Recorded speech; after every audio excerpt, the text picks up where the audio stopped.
After uni, when I studied glass, I worked for a glass blower for 12 years, just being his assistant. We mostly made perfume bottles and a few other bits and pieces.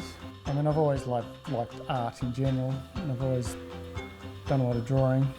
My main influences are, classical Greek sculpture. I know that for instance, I'm making a male figure or a female figure, or, I've got a vague idea what I'm trying to make, but it's going to turn out different every time, and it's going to push it around until it has its own logic, proportions that fit together. And tools are very important. I mean, just having the right tools, easy to hold, can handle the heat.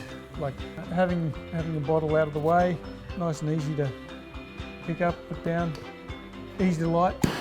But if you just want to heat areas and don't want to heat the whole thing, you need a torch. Good for fine details.